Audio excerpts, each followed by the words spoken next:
Hello, I hope you're well. So today being the 10th of January, it's moon is in Ashwini, and it will be there till let me just check it properly. 5:40 a.m. in the UK tomorrow morning. So still a few more hours. And what I want to say is that this is a very, very light, very speedy nakshatra. It's great for your intentions. So if there are things that you want to set as your desires going forward, put your intentions down. And this is really good because in the Julian calendar, not the one we're using now, basically, the new year is not for a few more days. So it's slightly out of alignment with the calendar that we use now.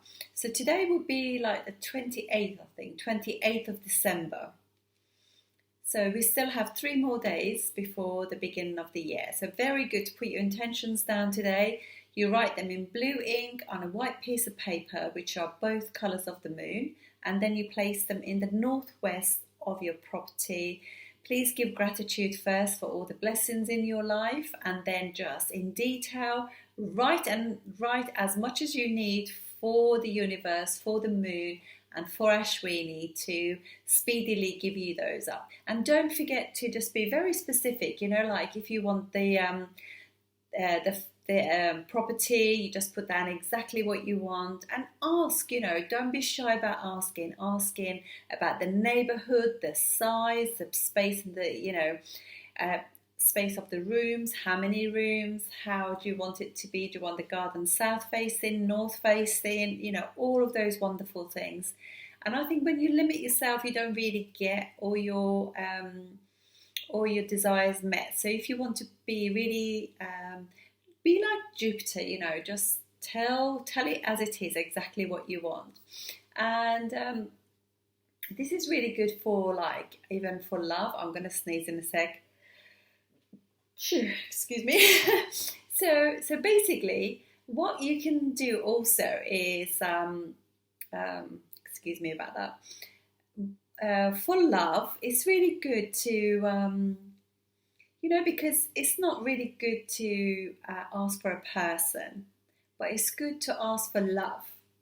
And that could be, if that's the right person, it will come in. And if it isn't the right person, so be it. This is very much the way to be about, because we don't know what the bigger picture is. And isn't that lovely that we don't? So we just the possibilities are there. So write your heart's desires, blue ink, white bit of paper, and leave it in the northwest of your property, giving gratitude and then thanking the universe. And so let's chat about what this nakshatra is all about, really. So the symbol for this nakshatra is the horse, and the twins. The twins are very much like the princes, but they're healers as well.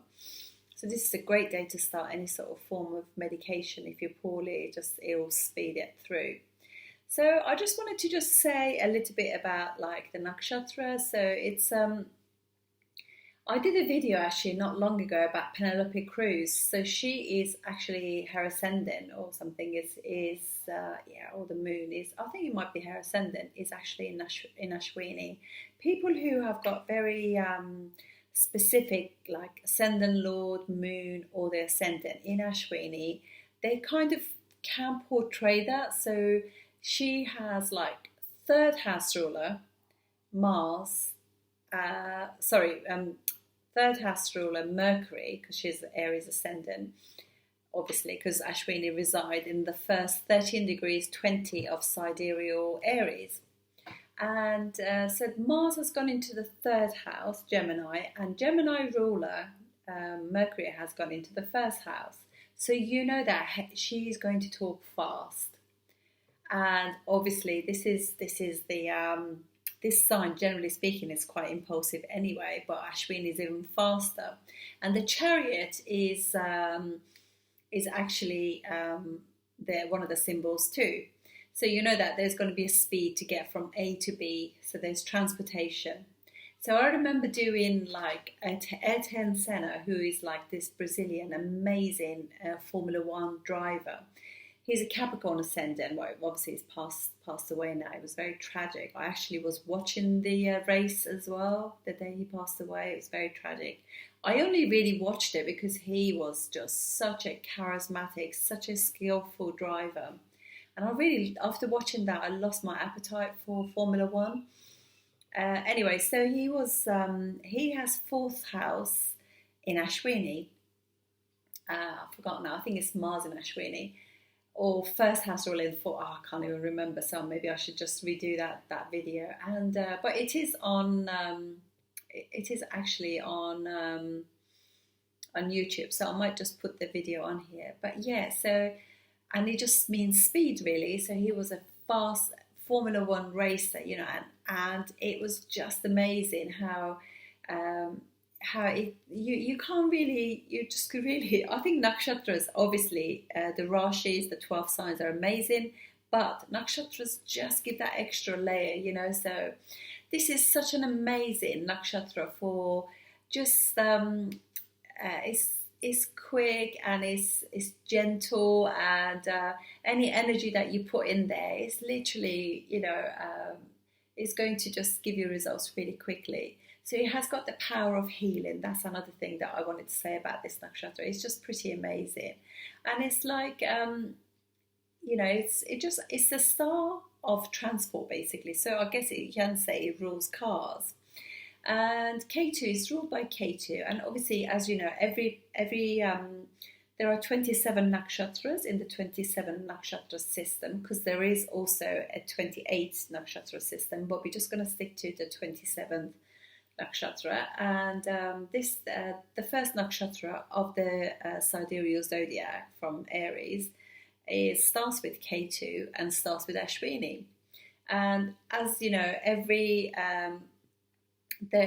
there are 3 sets of 9 nakshatras. So it's obviously 27 divided by 3, divided by 9, I should say, because there are 9 planets. So Sun, Moon, Venus, Mars, Mercury, Jupiter, and Saturn, and the nodes Rahu and Ketu. So altogether 9 of them, and each of them has got 3 nakshatras. And so all of them will be like in a trine with each other. So, for example, so Ketu rules Ashwini, which is in Aries. So we know that now Ketu is going to rule the first nakshatra in every fiery sign. So the next fiery sign after Aries will be Leo. So 0 to 13 degrees 20 of Leo is ruled by Ketu and is called Magha. And then the next Ketu nakshatra starts at 0 degrees to 13 degrees 20 of Sagittarius, which is, that one is called Mula. So this is how it goes. And then the next, and this is how their dashas work as well. So Vimshottari dasha. So you know, after that, there's after Ketu is always going to be Venus. So the next nakshatra in Aries, starting from 13 degrees 20 to 26 degrees 40, is called Bharani, Bharani, and that's ruled by Venus. So I now know that the next nakshatra after Magha in Leo is going to be Purva Falguni, ruled by Venus. So again, Venus's nakshatras are always in the fire sign. So that's, I know the next 13 degrees 20 to 26 degrees 40 of Leo is going to be ruled by Venus. And so then in Sagittarius as well, from 13 degrees 20 to 26 degrees 40, that nakshatra is called Purvashada, and again is ruled by Venus. So as every Rashi, or every one of the 12 signs, 12 houses, is 30 degrees. So I now know that there are only 3 degrees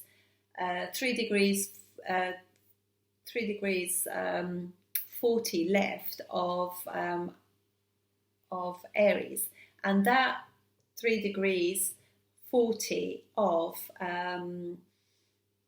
Aries is ruled by the sun, because after the Venus Dasha, then we have the Sun Dasha. And you know that Sun Dashas, Sun Nakshatras, always go between two signs. So the first 3 degrees 40 will be in Aries, and the latter part of it will be in Taurus. So this is what, and then that will follow through again. So 13 degrees, 26 degrees, 40, from there to 30 degrees of Leo will be ruled by the Sun, Uttara Falguni, and it goes into Virgo after that, the next 10 degrees. And then you go on to, I have to actually say, it's actually 3 degrees 20, sorry, the last 3 degrees 20 of Aries is, and then first 10 degrees of Taurus is ruled by the Sun, so that will be Kritika.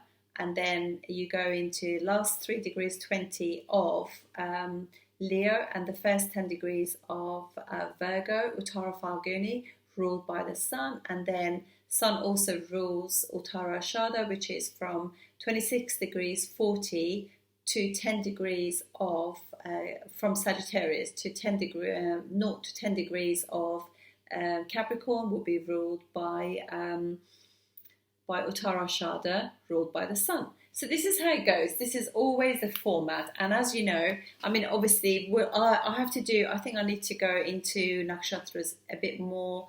So I think this is going to be a little bit of focus. But I have been doing the trees and the birds. And I think every single symbol for these nakshatras, they're so important. They tell you so much.